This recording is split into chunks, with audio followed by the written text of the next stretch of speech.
शाजिया, आप इसे शुरू कर रहा हूं। शुरू के 2 दिन में तो शाजिया सरकार को झटका लगा। अब 7 दिन में काफी तैयारी करनी पड़ेगी, क्योंकि जब सरकार समय मांग ले जवाब देने के लिए, तब तो ऐसा लगता है कि सरकार तैयार नहीं थी। इन 7 दिनों में बहुत कुछ करना पड़ेगा शाजिया। आदाब अर्ज मानक जी, आप सबको और प्रणाम भी।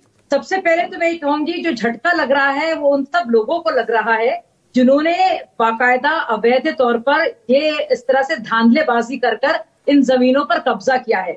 ये रसूख वाले सियासी और अमीर मुसलमान जो 2 से 3% से भी कम है पूरी मुसलमान जनसंख्या के लिए, ये उन सब के लिए एक जबरदस्त झटका है। तो हमें तो झटका कोई नहीं लग रहा है, और मुझे लग रहा है उन सब के लिए बहुत ज्यादा बड़ा झटका है। दूसरी जरूरी और बड़ी बात, मुझे लगता है सरकार अपनी दलीलों के साथ बहुत ही जल्दी 7 दिनों में आएगी, लेकिन किसी ना किसी को ये जवाब जरूर देना पड़ेगा कि इतनी ज्यादा जमीन, हम 2 लाख करोड़ की जमीन की कीमत क्या हो गई है। कौन वक्त के मकसद के लिए जो वक्त के जो जमीनें हैं, औकाफ के बदले किस तरह से उसमें मुनाफाखोरी, धांधलेबाजी, घोटालेबाजी, छीना झपटी, उसका भी किसी ना किसी को जवाब देना पड़ेगा। मुझे लगता नहीं है किसी तरह से भी सरकार किसी तरह से, आप अगर कहना चाहेंगे कि उसको एक समझौता करने की स्थिति उसके लिए बन रही है या उसके लिए कोई सेटबैक है, ऐसा मैं कहता ही नहीं देखती हूँ। आप देखेंगे 7 दिनों में हमारी दलील भी आएगी, लेकिन किसी ना किसी को तो इस बात का जवाब जरूर देना पड़ेगा। और जाहिर सी बात है, ओवैसी जैसे लोग होंगे, और आप देख रहे हैं all India Muslim personal law board के जो लोग हैं, जिन्होंने लगातार ना तो सुप्रीम कोर्ट की किसी बात को माना है, ना तो उन्होंने बात मानी है कभी भी। शाहबानों की तो मैं बात भी नहीं करती हूँ उस बात की।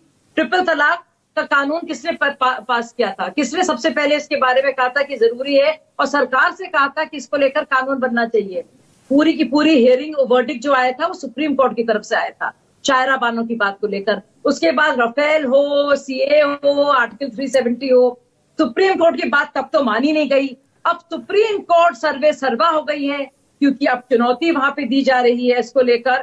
सुप्रीम कोर्ट ने कुछ अहम सवाल कहे हैं, लेकिन अहम सवालों का जवाब भी दिया जाएगा। लेकिन अब वक्त बाय यूजर के क्लॉज को इस तरह से इस्तेमाल करके कि किसी तरह से सब कुछ झपट लिया जाएगा, सबकी जमीन हो, चाहे गरीब मुसलमानों की हो या किसानों की हो या हिंदू भाई बहनों की हो, तो ये भी बर्दाश्त नहीं किया जाएगा। और सरकार इसको लेकर पूरी तरह से प्रतिबद्ध है।